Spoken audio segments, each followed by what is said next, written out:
Hello, everybody. I'm reading from Hope and Resiliency again, chapter 8 on Milton Erickson's tool called Partitioning. I'll read a couple of sections out of this. There's a case report called the Hysterical Farmer. A general practitioner in Minnesota had a farmer come running into his office with a broken arm. The arm was bent and the farmer was frightened and hysterical. Rushing around the office, he yelled, "You've got to do something for me." The doctor stepped up to him right away and said, "It hurts pretty bad right there, doesn't it?" The farmer agreed. Next, the practitioner said in a soothing voice, "But fortunately, it does not hurt down there in your fingers and your shoulder feels all right. That's all." Again, the farmer had to agree. After a few seconds of having his pain and suffering narrowed down, the farmer became quiet and sat in a chair. His fright and terror was diminished. Next, the doctor took care of his arm. An example of partitioning, and there are different types of partitioning in this chapter, and I will read some of them, not all of them. For many of those seeking psychotherapeutic care, the duration or complexity of the issues may make the clinical problem seem insurmountable. Healing has not occurred because the available problem-solving resources are overwhelmed and do not seem large enough for the magnitude of the problem. Simply put, there is no feeling of hope. But like a bundle of sticks, problematic realities can be taken apart, partitioning, so that the full energy of the individual can be brought to bear on a single twig rather than the full bundle. By partitioning the problem and working on one small fragment at a time, the obstacle is eventually overcome. The same concept is reflected in the well-known military strategy, divide and conquer. Within the context of psychotherapeutics, it is the clinical problem that is divided, therefore providing the patient with a sense of hope, a feeling that the problem may eventually be conquered. Partitioning is a broad strategy with almost unlimited applications. It allows the breaking down of negative associations by dividing a boundless problematic reality into smaller, more easily assimilated parts. The strategy was described by Erickson using a variety of terms and has been referenced by some as the fractional approach.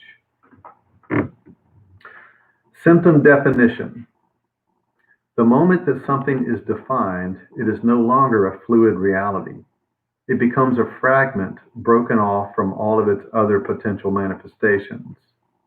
When a symptomatic behavior is defined, it begins to lose its pervasive, non-volitional character. Delineating when the behavior occurs, where it occurs, its intensity, duration, and other details of its manifestation makes the behavior more predictable and more amenable to control. Now, those of you who are students in my courses will know that I downplay definition. And here we're talking about definition of a problem that somebody brings to you so that they can see what it isn't as well as what it is. The definition, the way I use the word definition and sometimes and don't advocate it, is defining something permanently and holding on to it, like I'm divorced or I'm a survivor. You don't want that definition, though it sounds nice. It is good for a moment to be a survivor of an abusive scenario. I have experienced that. But life is energy and it is flowing, and you never want to hold on to something past its time to hold on to it, because then I would hold myself back from development. But everything works out. It's not a huge life-threatening thing to define yourself that way. It's just not preferable or helpful, generally speaking. Symptom definition is different, and it's for a moment in order to help the person realize what their problematic issue is and isn't.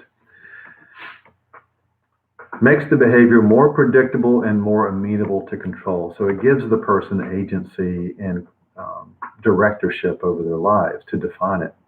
In this way, a simple assessment question such as, exactly when does the problem occur, becomes a seamless part of a larger clinical strategy. When working with a man who has some unnamed, uncontrollable problem, it will be difficult, if not impossible, to make progress.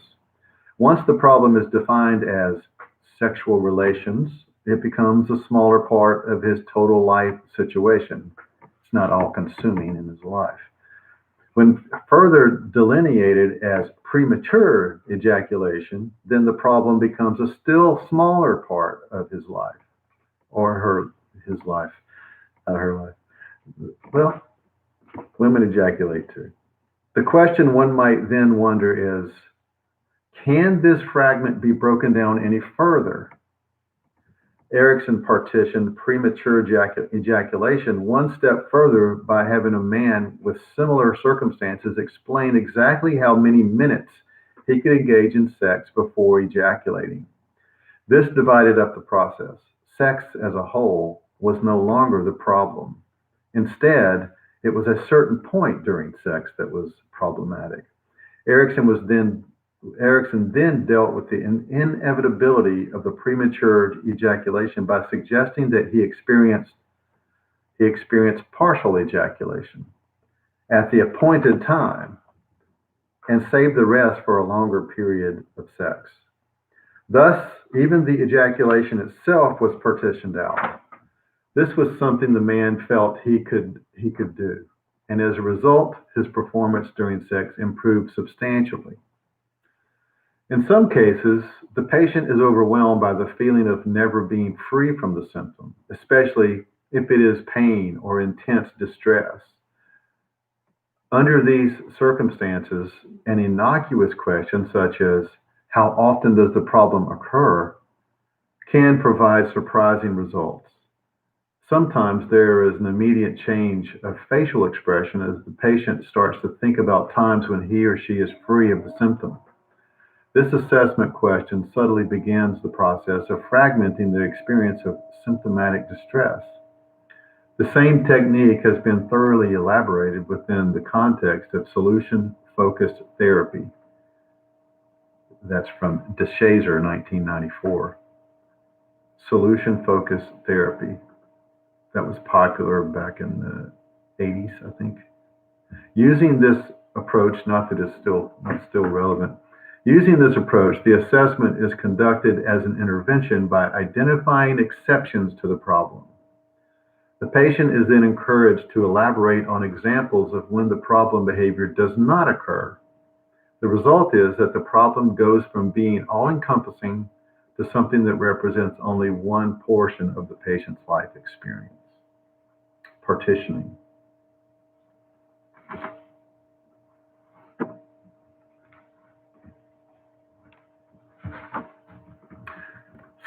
Some dramatic examples of dissection can be found in experiential therapy such as Gestalt therapy, psychodrama, hypnosis.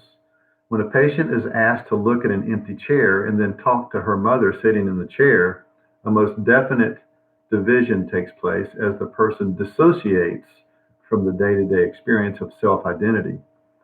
Similarly, while constructing a drama, a patient might be asked to role play himself at different time periods in his lifetime. This partitioning creates new options as one aspect of the identity is pitted against the other.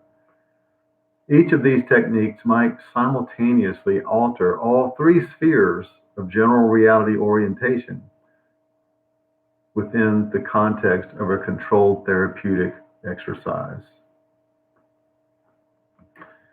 Partitioning of time and space. Two of the spheres that they just mentioned. A man who was experiencing intense pain. This is the man who could not drive out of town. A man who was experiencing intense panic attacks came to Erickson for help.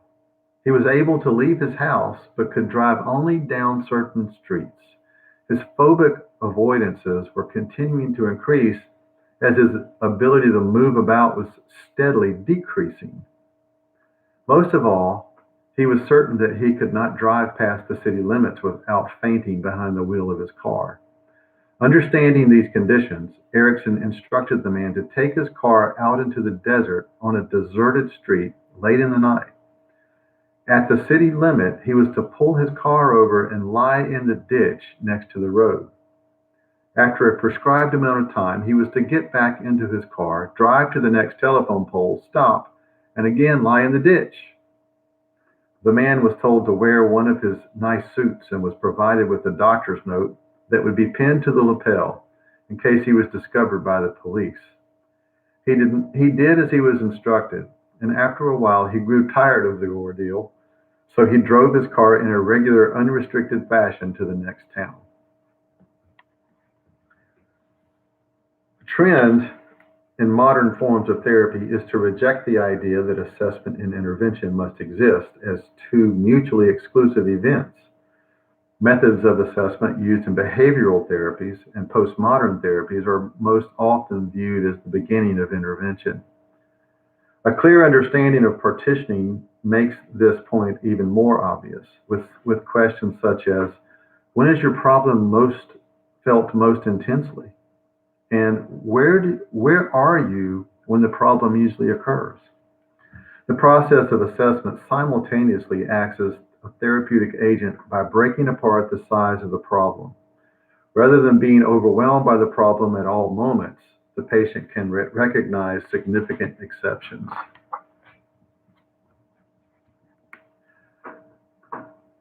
Examples of this widely used strategy can be found outside the context of traditional therapy. Dale Carnegie recognized the value of partitioning by instructing those who struggle with worry to break their tasks up into day-tight compartments. Alcoholics Anonymous has incorporated the same strategy by creating the mantra, one day at a time. This single strategy has proved itself to be a major turning point in the lives of many an individual. When working with physical pain as the symptom, Erickson found it useful to fragment the pain by discussing the difference between immediate, remembered, and anticipated experience. He would treat these as equal intervals and then suggest amnesia for the remembered pain and amnesia for the future pain, thereby eliminating 2/3 of the problem. Of course, the exact amount of pain reduction that is to be accomplished is not as important as the hope that some reduction in pain will occur. This becomes innate second nature or first nature once you can start to use it. This technique is most effective when the pain is cyclic.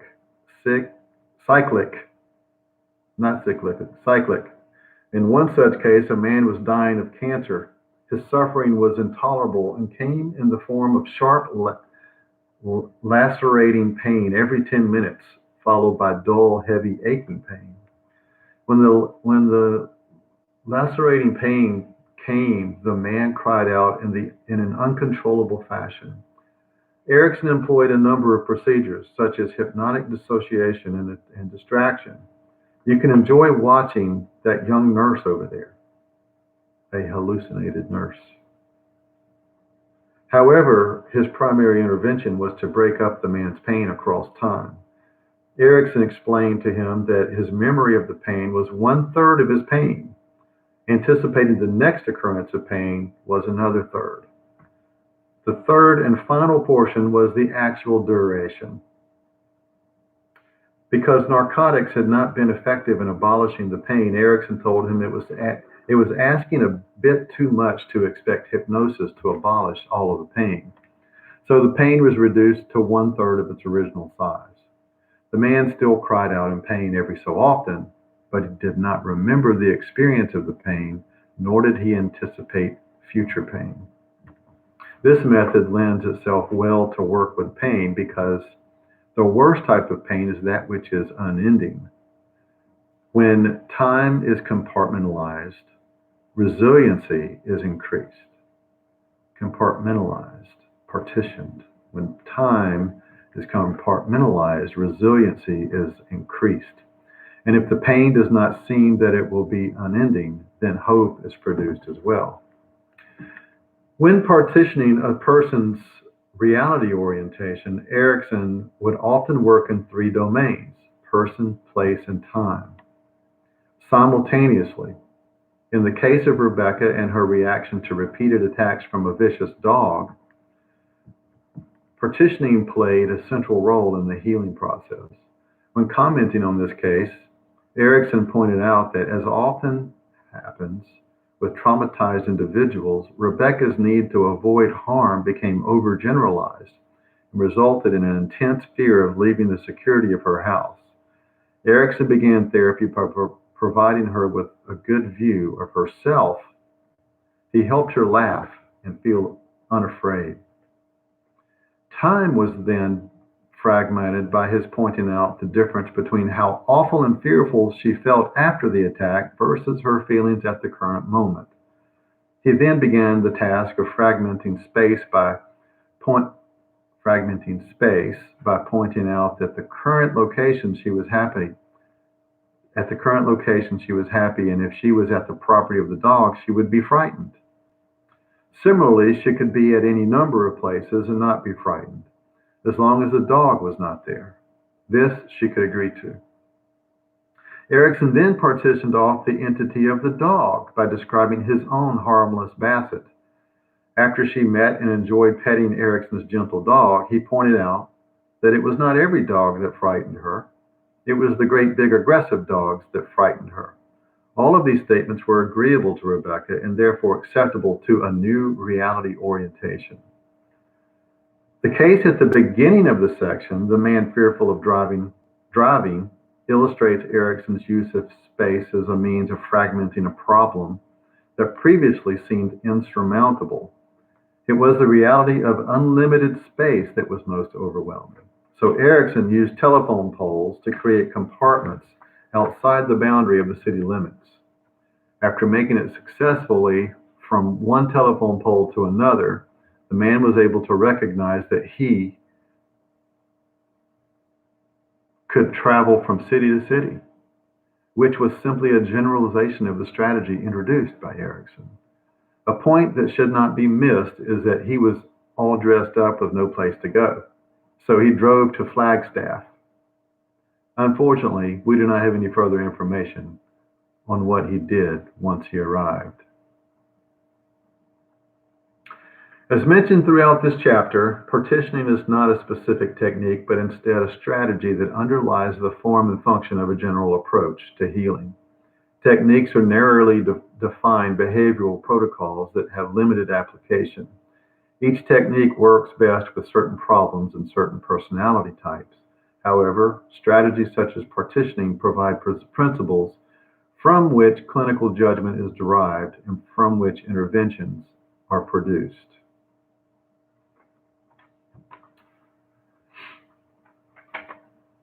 The end, boys and girls. So these things, I want to reemphasize something that Dan Schwartz said, that these things are not to be taken woodenly as a catalog of techniques to pull out and use mechanically.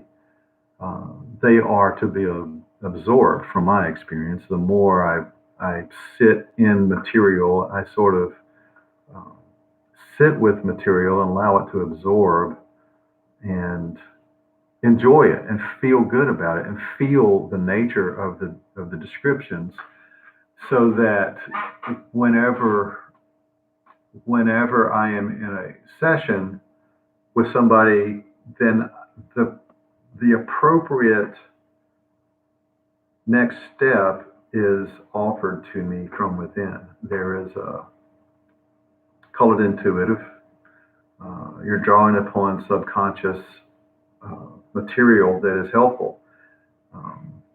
I would say the life energy is working at work between the client and the practitioner, and that in that zone where you have prepared yourself, both very long term over lifetime, and you have prepared for the session, that you are oriented to openness to whatever's needed for this particular client, patient, participant, recipient, whatever you're doing. So hope that's clear and helpful. Feel free to ask questions, make comments, and we'll do it again. We'll see you back here when next one. Thanks.